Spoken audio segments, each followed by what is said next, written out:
live and local with coverage you can count on. This is WNEM TV5 News at noon. We begin this noon with a desperate plea to save our streets. At least 7 people have been killed in the city of Flint in the last week alone.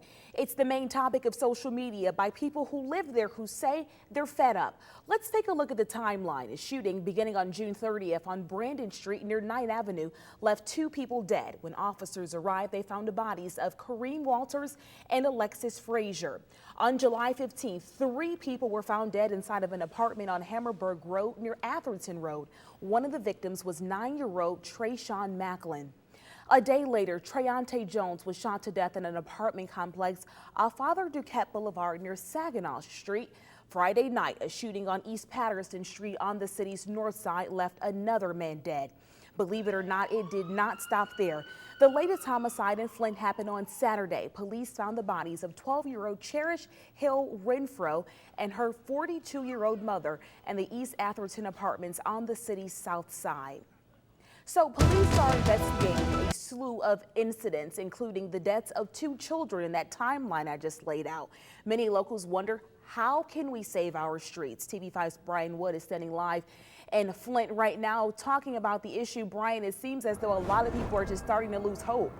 Yeah, because the numbers just keep adding up. All right, thank you, Brian. Again, the city of Flint has seen 36 homicides this year. So we ask you, what do you think should be done to reduce crime in mid-Michigan? You can post your answers on our Facebook page. And starting tonight at 5, we'll continue our team coverage of saving our streets and also read some of your fast feedback. 4 men are facing numerous felony charges after they were accused of sexually assaulting 3 women. Just before 5:30 Sunday morning, police responded to West Russell Avenue near Martin Luther King Avenue in Flint. 2 victims, both 17-year-old females, were found sexually assaulted in a parked vehicle in a driveway. Police later discovered another 20-year-old victim in the basement of the home.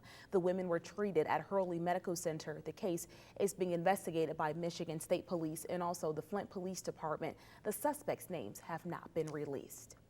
And in Saginaw County, police are investigating an overnight shooting. Police say 1 person was shot at the crossings at Buena Vista Township. They were called to the apartment complex around 2:30 this morning on Hess Avenue near Dixie Highway. They say a man was injured and is being treated for non-life-threatening injuries. No suspects were arrested.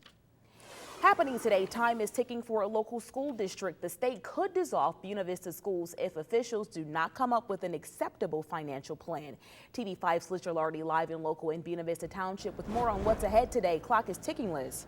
All right, thank you so much, Liz. Again, that deadline is 5 p.m. And stay with TV5 News starting tonight at 5. We will bring you many more updates as Liz stays on this developing story today. Well, let's slow things down a little bit and, get you with a live look outside to picture a perfect day.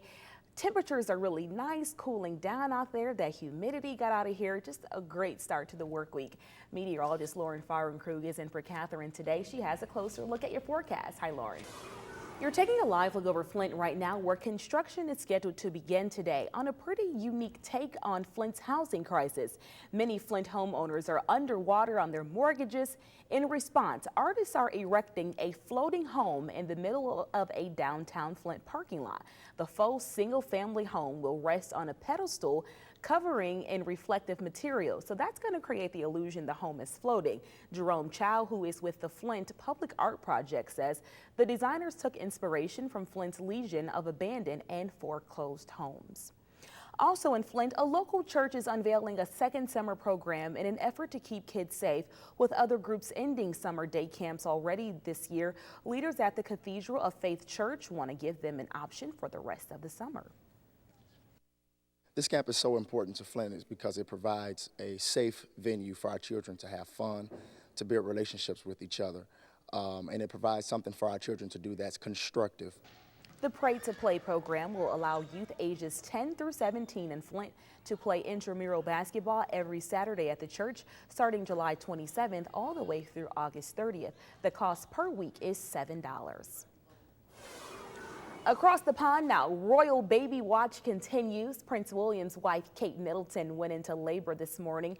CBS's Alfonso Van Marsh has the very latest from London. In London, Alfonso Van Marsh, WNEM TV5.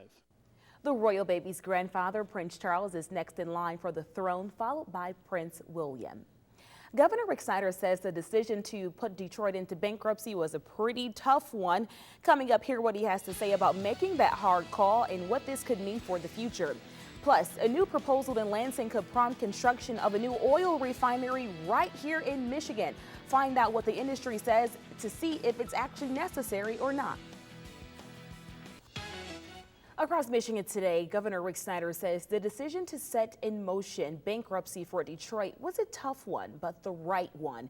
In a statement yesterday, he said that the citizens, quote, deserve better than they're getting today, unquote. Meanwhile, U.S. Representative John Conyers of Michigan is calling for congressional hearings on Detroit's bankruptcy. The Detroit Democrat says Chapter 9 bankruptcies by local governments are on the rise, and Congress should explore a number of troubling ramifications. A new proposal in Lansing would use tax incentives to prompt construction of a new oil processing facility in Michigan as part of an effort to keep gas prices in check. The Detroit News reports legislation proposed last week by Republican State Senator Rick Jones aims to attract a new, relatively small refinery to the state. The proposal would use a 10-year property tax and business tax abatement. Some oil industry representatives, however, say there is no need for an additional refinery in Michigan.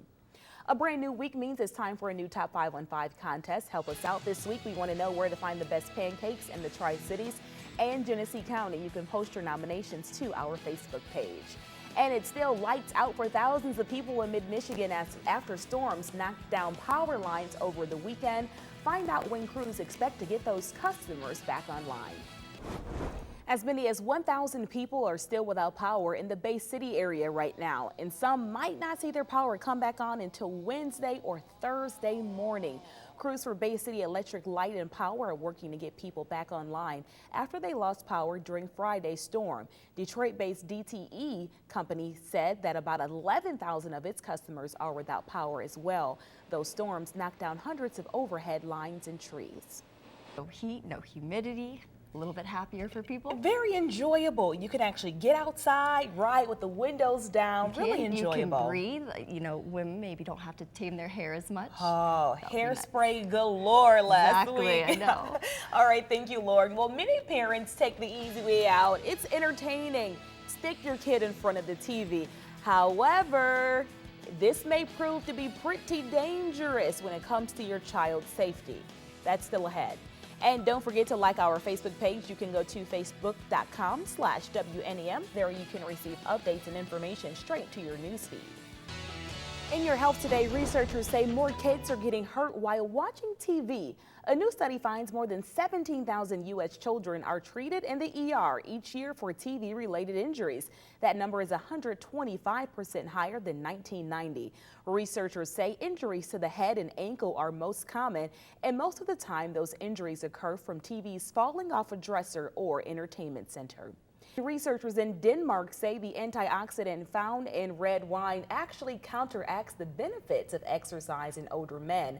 The study found that the antioxidant resveratrol negated the effects of exercise in older men, and they also say it didn't do anything with blood pressure. Well, that contradicts previous studies where they say red wine is good for you. It does, but you know, that was for men. Leaves more wine for the women. Exactly. Pass the glass. All right, well, for today, we will be tracking just that isolated chance for a shower. Maybe a thunderstorm, very hit or miss. Many of you will be dry. Low 80s for us today. All right, get outside and enjoy that lower humidity. Thanks for watching TV5 News at Noon. Have a great Monday.